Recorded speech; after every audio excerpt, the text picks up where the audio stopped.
Nós encontramos nos anais da humanidade fatos notáveis, que são denominados de bicorporeidade. O célebre caso de Santo Antônio de Pádua, que, se encontrando distante da sua família, desdobrou-se em pleno ato da missa para salvar o pai, que estava sendo acusado de um homicídio que não praticara, e apareceu diante da multidão, apontou o criminoso e voltou logo depois à celebração da missa. Na história dos fenômenos psíquicos, por volta de 1900, tornou-se célebre uma jovem professora, Émilie Saget, que era portadora de um fenômeno equivalente, o seu denominado corpo astral, duplo astral, denominação esotérica para algumas expressões do perispírito. Deslocava-se enquanto ela estava dando aula, saía até o jardim. As alunas ficavam apavoradas e corriam. Ela perdeu muitos empregos e não se dava conta do fenômeno. Era um fenômeno de desdobramento da personalidade de maneira inconsciente, mas sem a lucidez daquele fenômeno. Como assim?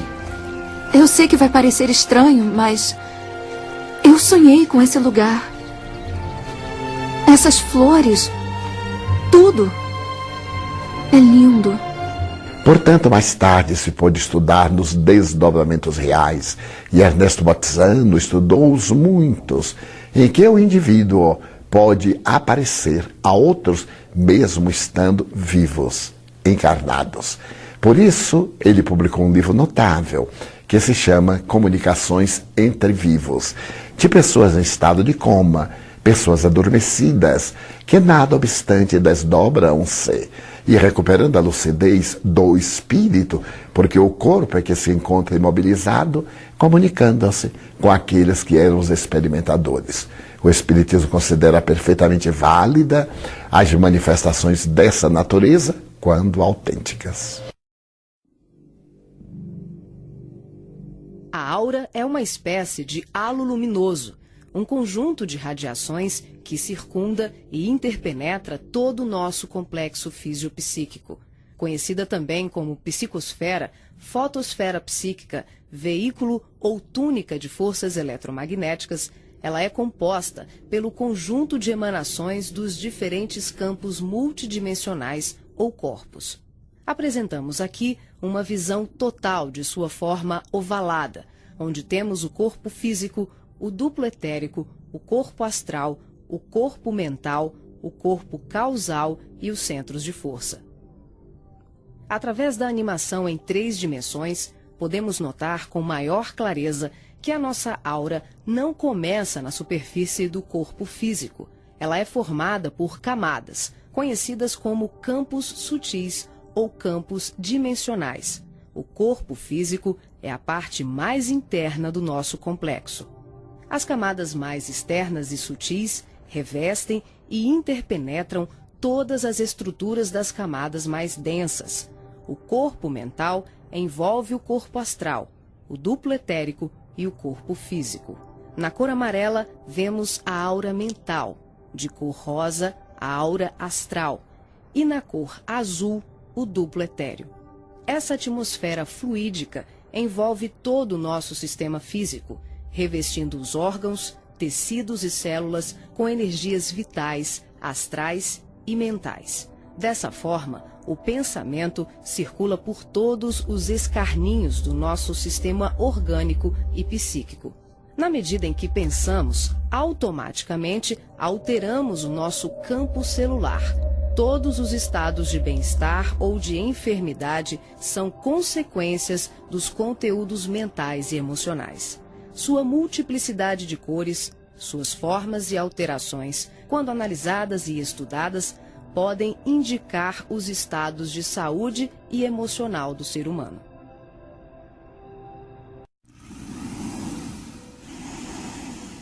A palavra chakra vem do sânscrito e significa roda de luz, também conhecido como centros vitais, fulcros energéticos ou centros de força. Geralmente são visualizados por videntes e clarividentes como campos em forma de redemoinhos, com a aparência de uma flor, com pétalas irradiantes e coloridas. O nosso corpo é regido por esses centros, que vibram em sintonia uns com os outros ao influxo do poder diretriz da mente, estabelecendo um veículo eletromagnético no qual o pensamento vibra em circuito fechado antes de exteriorizar-se. Cada célula do nosso corpo pode ser considerada um motor elétrico ou diminuto centro vital. O complexo humano é formado por centenas de chakras, que são classificados como mínimos, menores, maiores, secundários, principais e primordiais. Esses centros de força desempenham diversas funções, dentre elas a de reger as atividades fisiológicas dos órgãos a eles relacionados. Levando em conta as várias escolas que estudam o tema, definimos como primordiais 10 centros: o coronário, o cerebral ou frontal, o ágina, o laríngeo ou da garganta, o cardíaco, o gástrico ou solar, o esplênico, o umbilical, o genésico ou sexual e o fundamental. Na animação, vemos a parte anterior e posterior de cada chakra, que juntas formam um só órgão. Esses centros de força giram em alternância, repetindo o sistema de respiração num movimento permanente de emissão e absorção de energia. O giro é sincronizado e complementar entre o chakra anterior e o posterior. Os chakras são formados por microtúbulos, que são estruturas ocas, compostas por inúmeros blocos de moléculas idênticas. Esse elemento base, aqui aumentado milhares de vezes, junta-se a outros microtúbulos, formando uma complexa rede capilar. São microtúbulos menores que se inserem em microtúbulos maiores, num processo sucessivo. São justamente esses microtúbulos de diversos tamanhos que dão ao chakra a aparência de pétalas. Aqui vemos um exemplo dos microtúbulos maiores. E aqui, microtúbulos menores preenchendo os microtúbulos maiores.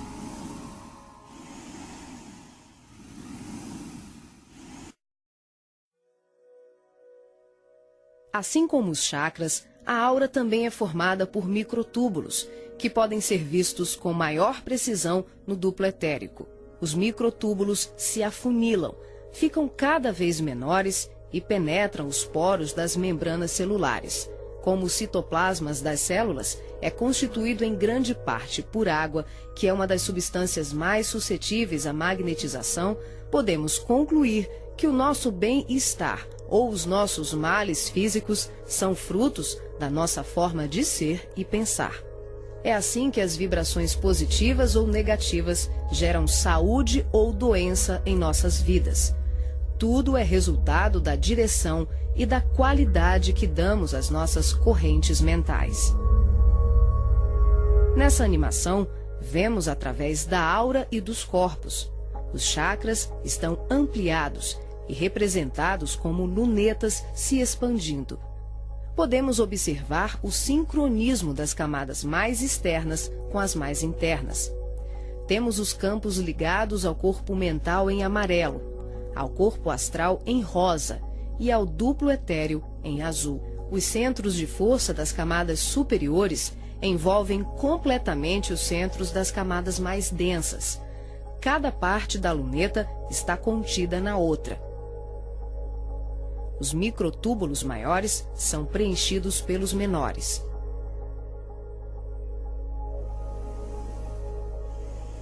Responsável também por funções psíquicas, os chakras estão relacionados com algumas capacidades de percepção.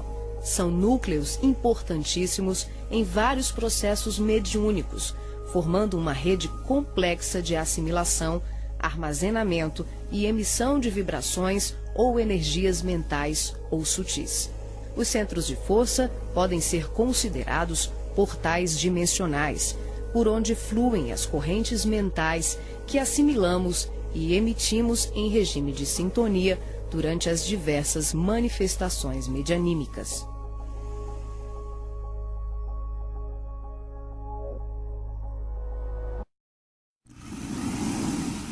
Vemos agora os chakras relacionados aos seus respectivos órgãos. Começamos pelos superiores, representados pelo coronário, frontal e ágina, anterior e posterior. Podemos observar o giro em movimentos de alternância, num ciclo permanente de emissão e absorção de energia. Vemos também a sincronia entre os anteriores e os posteriores. O coronário é o centro da sabedoria. Tem responsabilidade direta sobre as funções psicológicas, cerebrais e espirituais. Alimenta as células do pensamento e é o provedor de todos os recursos eletromagnéticos indispensáveis à estabilidade orgânica. É o centro de mais alta frequência. Na animação, o chakra ágina, responsável pelas percepções visuais, vidência e clarevidência, aparece na sua parte posterior da mesma maneira que o frontal. Na verdade, eles se juntam, formando um só chakra, localizado na parte posterior da nossa cabeça. É aqui que o cordão de prata é inserido. O frontal é o centro da mente. Responde pelas funções da visão, da audição, do olfato e ainda administra o sistema nervoso central. É responsável também por uma vasta rede de processos da inteligência, que dizem respeito à palavra, à cultura, à arte e ao saber. O chakra laríngeo é o centro da expressão, regula a fonia, o sistema respiratório, o processo digestivo inicial, a pressão arterial e corresponde-se com as glândulas tireoide e paratireoide. O que na imagem se assemelha a uma pétala são os microtúbulos dos mais variados tamanhos. Eles giram em um processo sincrônico, sempre de forma complementar. O cardíaco é o centro do sentimento. Vemos a sua feição posterior e anterior. Ele sustenta os serviços da emoção e do equilíbrio geral. É o responsável pelas energias de todo o aparelho circulatório e se relaciona com o sistema nervoso parasimpático. O centro gástrico também é conhecido como solar ou centro de cura. Um chakra de baixa frequência, o gástrico é uma das mais ativas usinas de fluidos vitais para exteriorização. É responsável pelos processos digestivos e grande parte do metabolismo, atuando vigorosamente sobre o estômago e órgãos envolvidos na digestão. Dentro desses microtúbulos ocos, temos outros microtúbulos ocos. O chakra esplênico é um dos mais importantes. O centro do equilíbrio é também uma grande usina de fluidos. Ele regula a distribuição e a circulação adequada dos recursos vitais em nosso corpo. A feição de pétalas que vemos nessa animação é por conta dos microtúbulos maiores. O umbilical completa as funções do gástrico e do esplênico.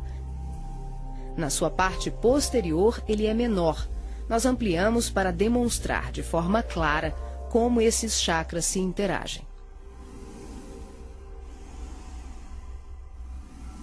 O genésico, conhecido também como chakra sexual, é o centro das formas e elevação. Exerce grande importância nos processos genésicos. Elabora densos campos fluídicos que, quando bem canalizados, podem propiciar vigorosos potenciais energéticos no campo do amor e da criatividade. O chakra fundamental trabalha como se fosse o posterior do coronário. Ele está na base inferior da coluna vertebral, na região do períneo, entre o ânus e os órgãos genitais. Forma, junto com o genésico e o básico, uma tríade, tão importante como o coronário, o frontal e o ágina. Integrado ao genésico, esse centro trabalha principalmente na captação de energias vindas da Terra, oriundas dos raios gama, da água e dos metais.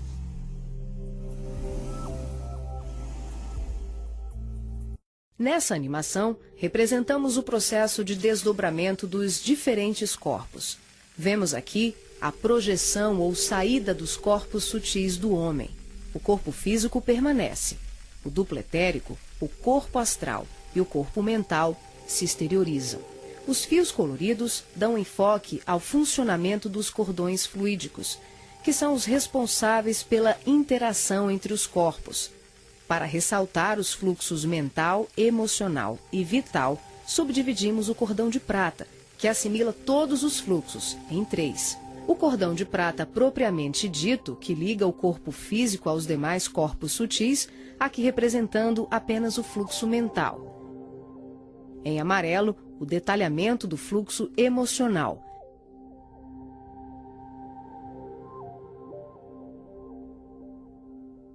E na cor rosa, o fluxo vital. Esses cordões são semelhantes ao cordão umbilical, porém, a densidade deles é muito mais sutil.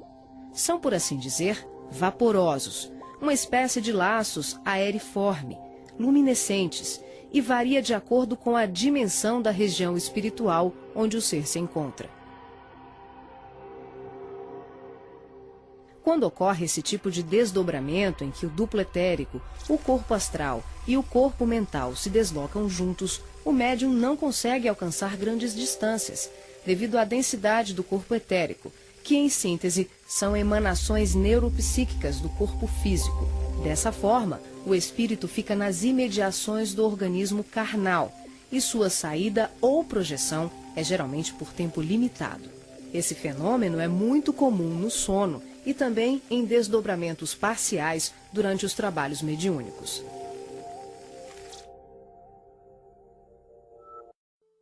Nesse exemplo de desdobramento, a projeção se inicia com a exteriorização dos 3 corpos sutis, o duplo etérico, o corpo astral e o corpo mental.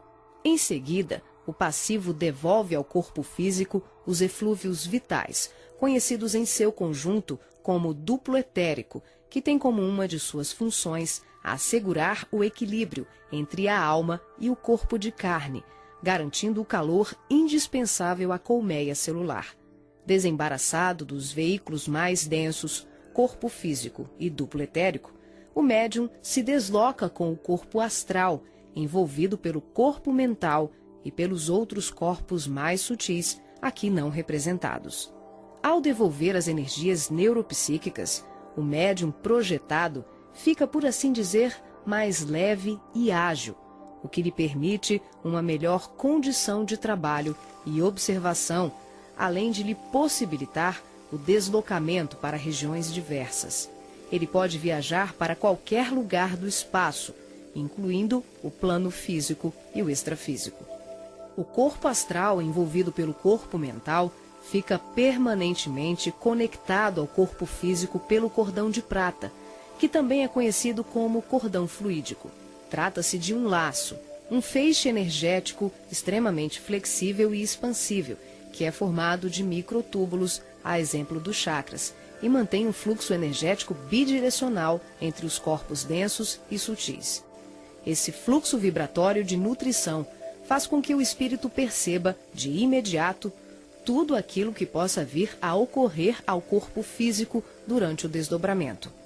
Na volta, podemos observar como ocorre a reentrada dos corpos mais sutis, na conjugação com o corpo físico e etérico. Aqui temos o desdobramento do corpo mental. Os 3 corpos saem. O médium devolve ao corpo o duplo etéreo e apenas o corpo mental se projeta. A animação demonstra que, em qualquer tipo de desdobramento, os corpos permanecem conectados entre si através do cordão de prata e dos fluxos energéticos. Em relação ao corpo mental, ocorre muito mais um fluxo mento-emotivo que propriamente um cordão densificado, como mostra o vídeo. Esse tipo de projeção permite ao médium se deslocar para qualquer lugar do universo com uma percepção muito maior, visitando regiões astrais e mundos superiores que estão bem além das colônias de transição, geralmente descritas na literatura espírita.